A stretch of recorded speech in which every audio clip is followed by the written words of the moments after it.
So it's a privilege to have you here with us, dear Ashkan. Now the floor is yours. Thank you very much, Adam. The privilege is mine. Hello, everyone.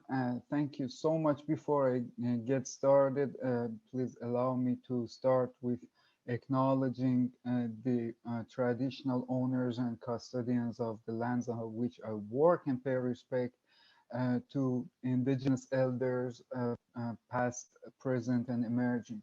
Uh, as Aydoğan mentioned correctly today, I'm going to talk about a 19th century Iranian figure named Mirza Muhammad Baqir Bawanati. Uh, I think, and he is a very good example of the intellectual milieu, the political milieu, and religious slash theological milieu of the 19th century in the Middle East in general, in particular, and in Muslim majority countries in general. And he is uh, an exemplary figure in the interjunction of multiple errands and multiple milieux. Uh, on the one hand, we can take a look at the names and the epithets and titles that he has chosen, or the people of his time gave him, to see how eccentric this figure is. Throughout his life, he has been known as Muhammad Baqir Bawanati, the place that he came from Bawanat, a small village in the southern part of Iran. And also he was known as Muhammad Baqir Khodai, Muhammad Baqir Masihi, and some people of his own time give him the derogatory term Baqir Kufri, which means the heretic Baqir.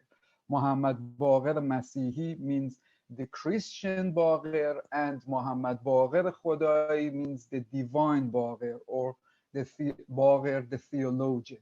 So this shows his intellectual slash spiritual journey throughout his life. Um, this is very interesting. Despite his heredity, and despite his incredible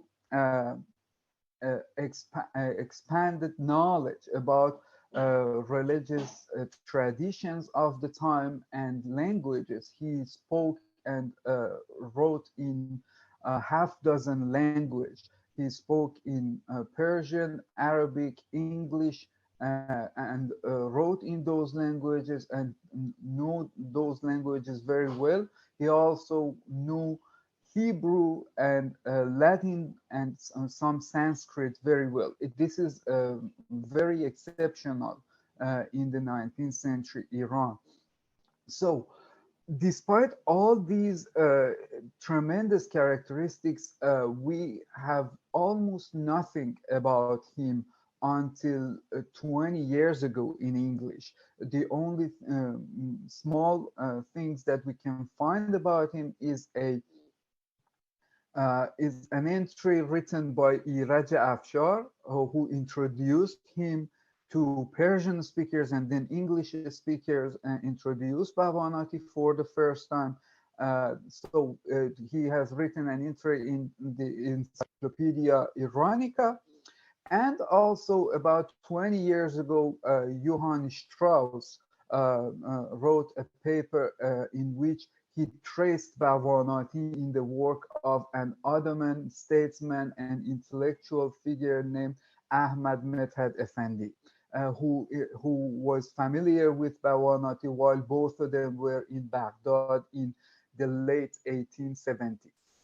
Besides that, the only trace that we had in English from Bawanati goes back to Edward Brown, who died in 1926, and he mentioned Edward Brown he mentioned Bawanati in a couple of his works, such as Uh, yes, such as poetry and press in modern Iran, or in his travel like a year amongst the Persians. So, and most of what we have known and what we have heard about Bawanati in Persian literature was based on a short introduction given by two figures, one Edward Brown and two a late 19th century traveler and Nurbakhshi Darwish Iranian named Mirza Muhammad Ali Pirzadeh Naimi, who met with Bawanati while both of them were in Beirut in late 1870s. When we hear about Bawanati in the works of these two, one thing is common. Both Edward Brown and Muhammad Ali Pirzadeh acknowledged he's incredibly knowledgeable. Bawanati is incredibly knowledgeable, and he is eccentric. And this is something that repeats in Persian literature. When everybody talks about Bawanati, they say just yeah, he is very sharp. He knew multiple languages, and he was the instructor of Edward Brown at Cambridge University, and that's all. And to be honest with you, that was my first encounter with Bawanati as well. I came across him when I was working on Edward Brown in my dissertation. So I didn't hear from him from any other Persian research resource, which is kind of unfortunate and mind blowing. So, who is this guy?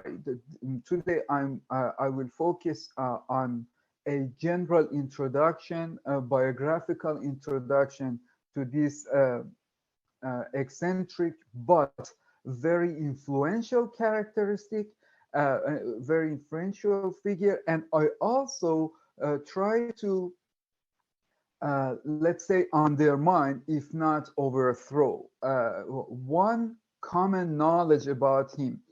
Uh, just to give you the starter. For the starter, Edward Brown, based on a brief note on the cover of one of Bawanati's work published in London, we will talk about it, we will get into that. He believes, Edward Brown believes that Bawanati was about to found a self-styled religion called Islamo-Christianity. And that is what Bawanati was known among all those who have heard about him.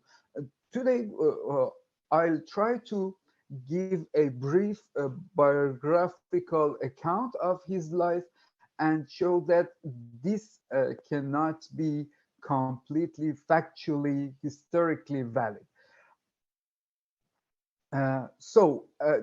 Bawanati, in this picture that you can see, Bawanati is sitting in the far left, and it is good to take a look at the picture. On the far right, you can find on the far right you can find Muhammad Ali Pirzadeh sitting on the chair in a dervish costume.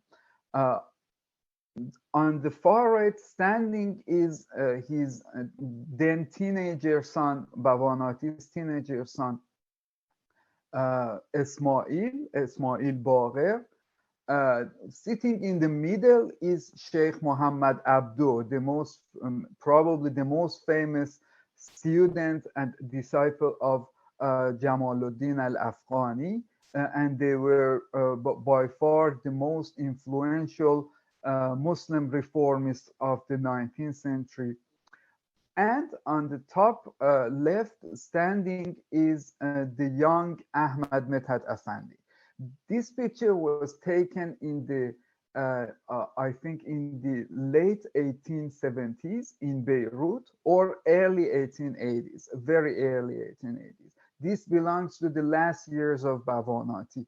And in this picture, we can find the what I call the interjunction of multiple venues. We can find the concept of Occidentalism in the works of Bavanati himself. We can take a look at his costume that he wore, the European style costume that he wore since his early 20s. And we can also see the tradition of Islamic reformism, both by Abdo Bawanati himself and Ahmad Medhat Afandi. And also we can see Pirzadeh as the representative of Shiite Sufism in the picture. So this is, and they were all in one way and or another the members of an association for rapprochement between Islam, Christianity, and Judaism while they were in Beirut. So, as I said, he was the crossroad of Islamic modernism and what we now know as pan-Islamism in the works of Al-Afghani. He was very fond of Al-Afghani throughout his life.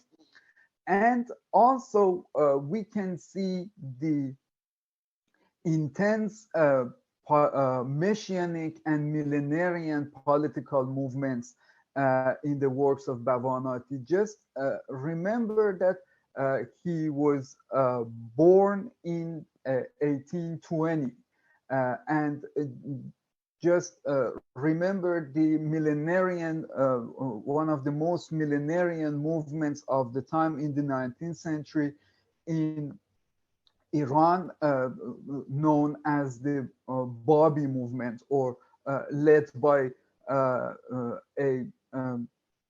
young formerly Shiite cleric known as Sayyid Muhammad Ali Bab.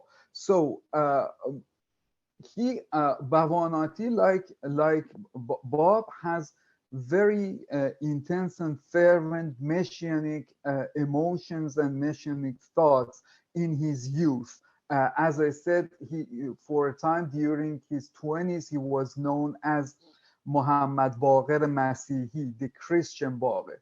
He called himself the Messiah while he was in Shiraz. The other thing is we can see, as we will see later, he had multiple conversions into different institutionalized religious traditions throughout his life. So he could be a nice representative of the imagination of world religions. He could be an embodiment of an emerging let's say European, Eurocentric discourse in the 19th century, discourse of world religions throughout his multiple conversions and his eventual reconversion to Islam. And also similar to Al-Afghani, he was an exemplary figure in double critic of despotism and imperialism. And as I've said, lots of exoticization is around his character, both among his fellow Iranians and among Orientalists such as Edward Brown.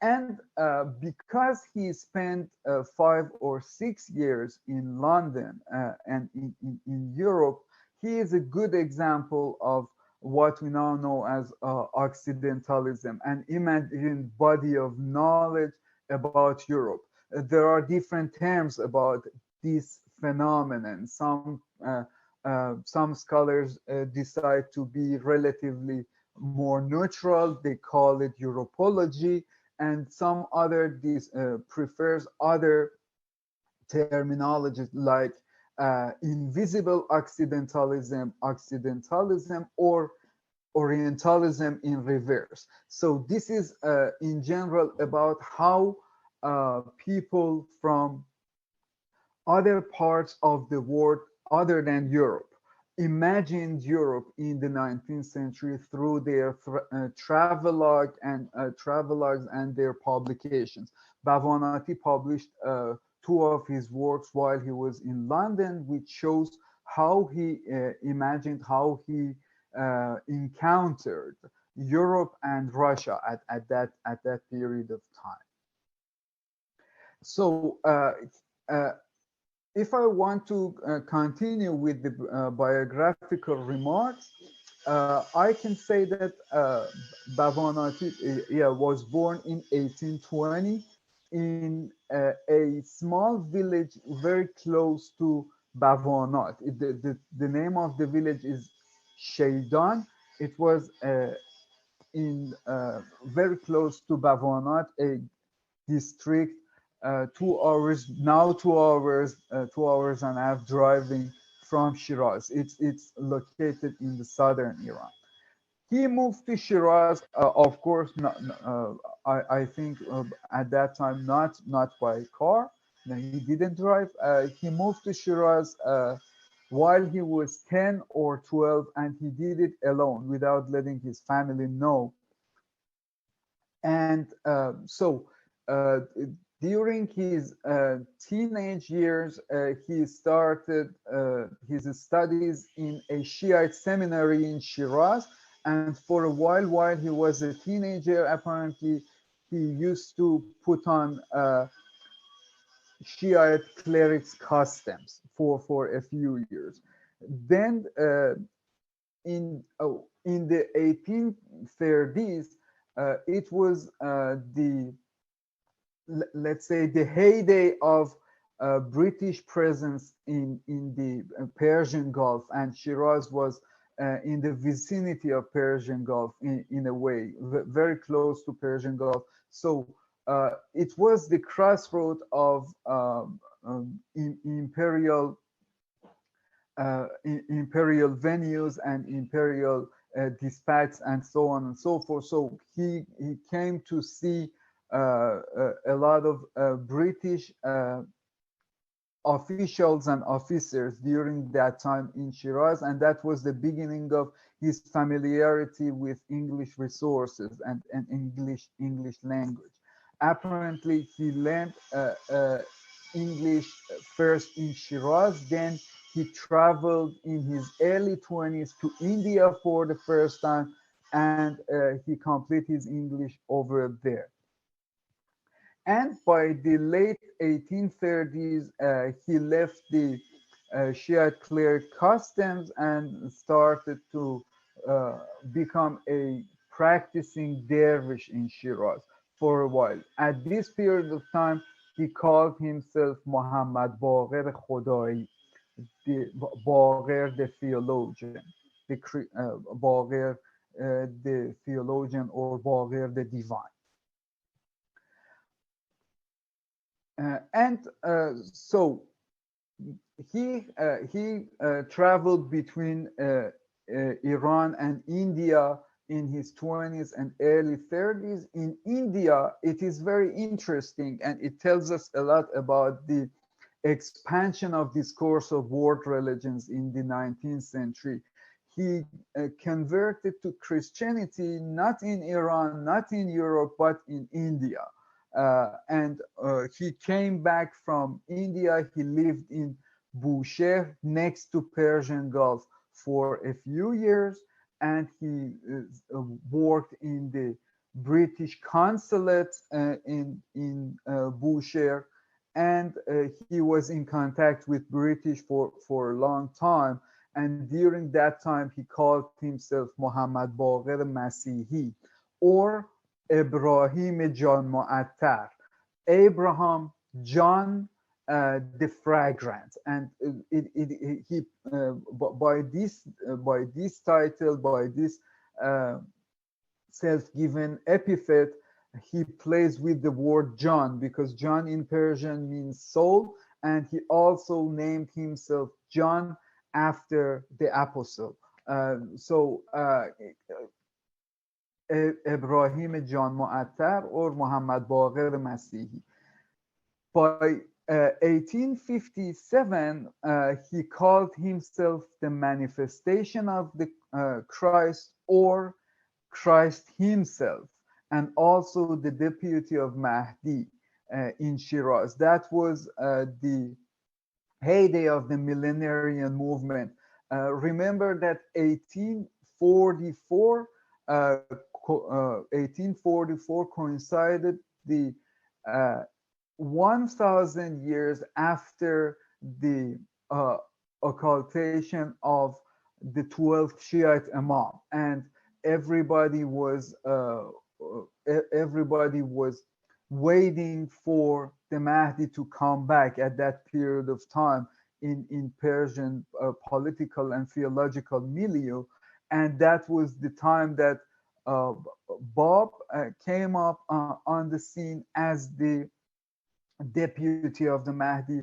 And it seems that for a short period of time, Bawanati came up as the deputy of Mahdi in Shiraz, and it made a huge noise in the city. He had some followers, a few followers among the Shia clerics, and he was in huge trouble. And as we know, based on the work of a certain Ne'matullahi Sufi in Shiraz, known as Ahmad Divan Begi Shirazi. It seems that thanks to him, he could flee the city overnight, and otherwise he would be killed because the clerics issued a fatwa against him. So after he fled Shiraz, he spent some times in Bushehr, and then he started traveling in India, Iraq, in Ottoman Empire in general, and he spent more than 20 years or 20 something years in general in travel. Uh, And it was exactly during this flight, this escape from Shiraz in 1858, while he was around 40, that he met with Jamaluddin al-Afghani in Bushehr. Apparently, al-Afghani was in a caravan in the way to Mecca, towards Mecca, and they met, and against Bawanati had made a lot of noise over there in Bushehr as well. And this time, according to Muhammad Rashid Reza and Muhammad Abdo, it was Al-Afghani who saved his life. And then he went back to India and convert to Zoroastrianism over there for a while. For a period of time, he reconverted to Christianity. Then he wrote some works of Voltaire. He was disenchanted with Christianity and decided to become an agnostic, a Voltairean agnostic. And then when he traveled to Baghdad, uh, uh, he converted to Judaism for a while, and he only reconverted to Islam again when he traveled to uh, Arabia in the middle of 1860s. So we know that by between 1869 and 1871 he was in Baghdad, and it was during that time that he met Ahmad Medhat Afandi over there. And between 1879 and 1844, he traveled to London, stayed over there, and published at least two books of poetry. One is known as Shomaiseh Landaniye, which means the London sunlet. It's an ode in Persian, and the other is Sodeire Nasutiye, which can be translated as this worldly small tree, and it has an intertextuality with the word sedre, which is a tree, and it was mentioned in the Quran. So he also, during that time, while he was in London, he wrote a Quranic interpretation called فوحات انجمنی و نفحات لندنی, uh, and it was a commentary in Persian and in poetry. And it took 3 or 4 months for him to complete the work. He wrote an interpretation on a few chapters of the Quran. And during that time, he also served as the associate for Wollaston in his production of Persian English dictionary. While he was in London, he started the correspondence with Al-Afghani, and he became in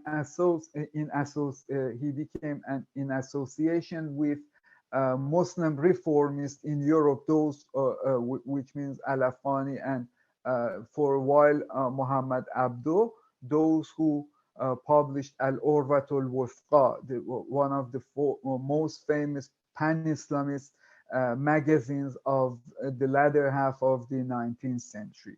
So he wrote 3 letters between June and July 1884 to Al-Afghani, and you can see one of his letters that he had written in Arabic to Al-Afghani in 1884. And if you take a look at the bottom of the letter, you see that he signs in English as M. Baqir of Persia, which we can see that he tries in a way to assimilate to English culture in this letter. And this is the way that he introduced himself. So it is good to say that here he was married while he was in Iran.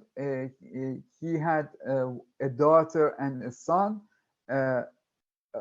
two sons and one daughter while he was in London.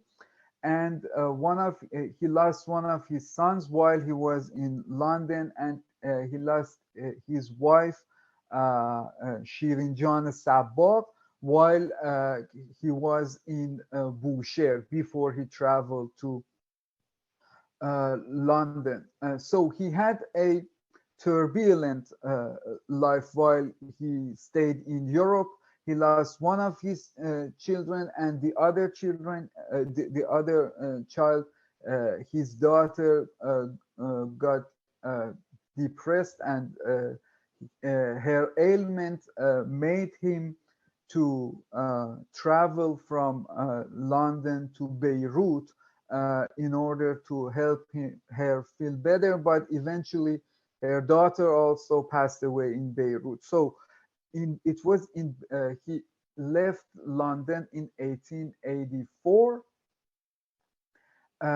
and spent a few years in Beirut along with Muhammad Abdo and other Muslim reformists over there. And he eventually come back to Iran and started his work as a English language instructor for the Royal Palace in Iran.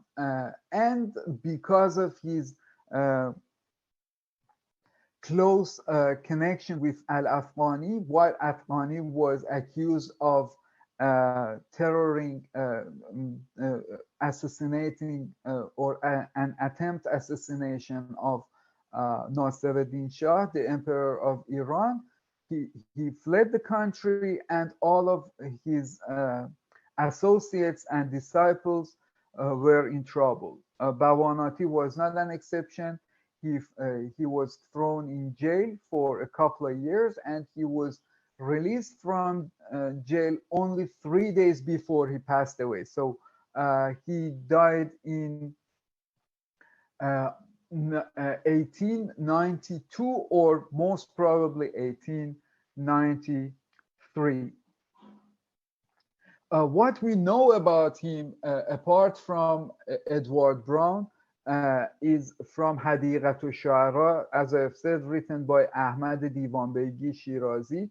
It says part of his life in the 1850s.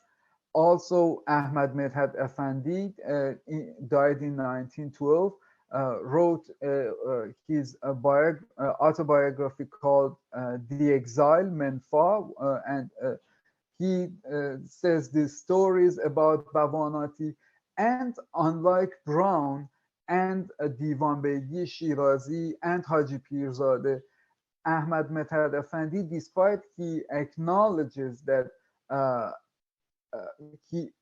Bawanati was accused of insanity and he had bad temper and he had a violent and confrontational characteristic, but he was totally infatuated by his characteristics. And it is Ahmad Medhat Effendi that mentions that Bawanati was among the first Muslims who became a scholar of Vedas, the Hindu Vedas, and this is an exceptional piece of information that we know thanks to Medhat Effendi.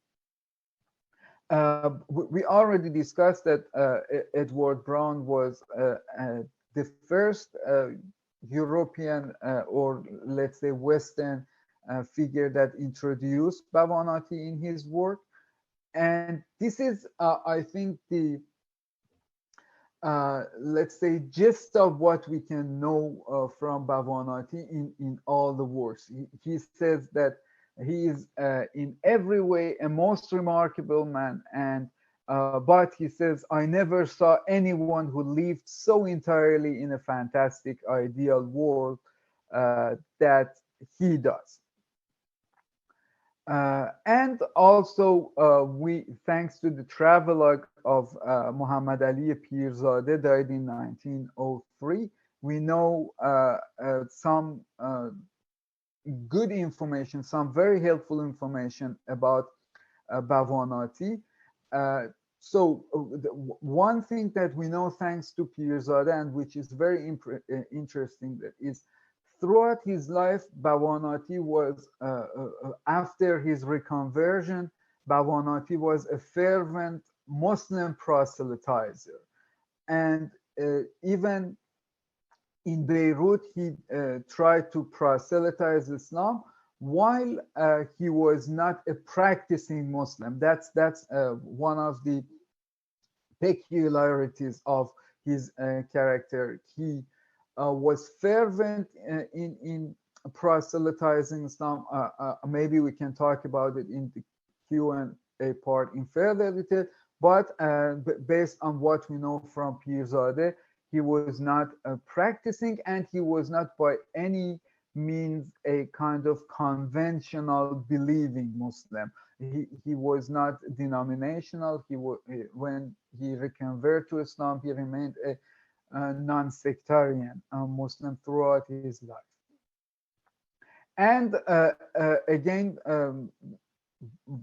thanks to Muhammad Rashid Reza in his biography of Muhammad Abduh, we have some information about the life of Bawanati while he was in the secretary of the Association for Rapprochement between Islam, Christianity, and Judaism in Beirut. So I think I need to wrap up, but it would be remiss if we don't talk about it for a few minutes.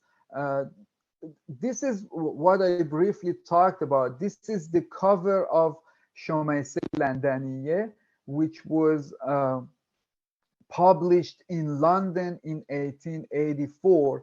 As you can see, he begins the title with the voice of Muhammad, Ad-Da'wat al-Muhammadiyya, and in the subtitle we can see the term Islamo-Christianity.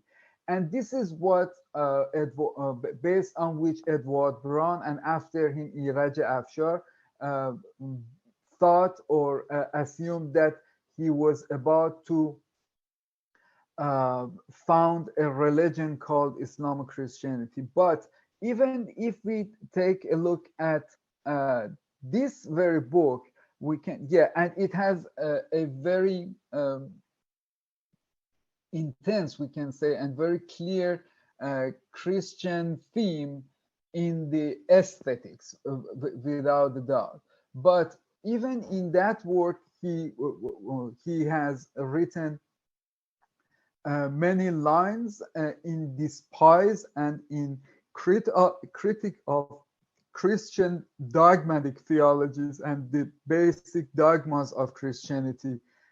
And at the same time, he wrote a term in that very book that can be translated as the cross is broken and the pig is dead. So we will remain completely uncertain whether he was proselytizing Islam in a way that Christians in London can connect to that, or he was about to found a religion.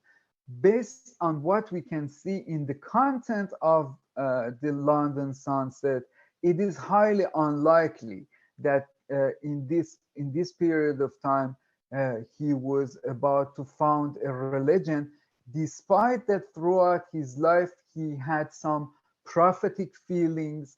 Edward Brown unhesitatingly called him prophet, and some other scholars called him derogatorily, really kind of a self-styled prophet. So what we can see, this is the translation of a few lines of London Sunset in Edward Brown, Poetry and Press. And in this, in a very prophetic tone, and he foresees the clashes between the British and Russia in the latter half of the 19th century, and he foresees and he predicts that in this the Russian will triumph. But this is not the only part. The main part of this book has an incredibly and unmistakably Sufi content, what we can find in this work. And Edward Brown decided not to translate those parts that have a completely Sufi tone, Occidentalist tone. For example, when it says the Occident became the house of rays thanks to the lights of the Orient, or when he talks about the existence and intoxication of two words, creatures, were not but a burnt, crumbling leaf falling from a tree. And because Press and Poetry was a book of political history of Iran, Edward Brown decided not to translate some passages of the work that is a critical Christian dogma. So, long story short, what I'm trying to conclude is it is highly unlikely that while Bawanati was in London, he was about to found a new religion called Islamic Christianity. Maybe the most plausible guess about the term Islamic Christianity was the proselytization of Islam in a way that can connect to Christian audience, because if we have lots of reports that during that time he was a pro-Sufi or a Sufi-esque non-sectarian Muslim proselytizer in London, that he was hit by the mob for his proselytization. Thank you very much for your attention.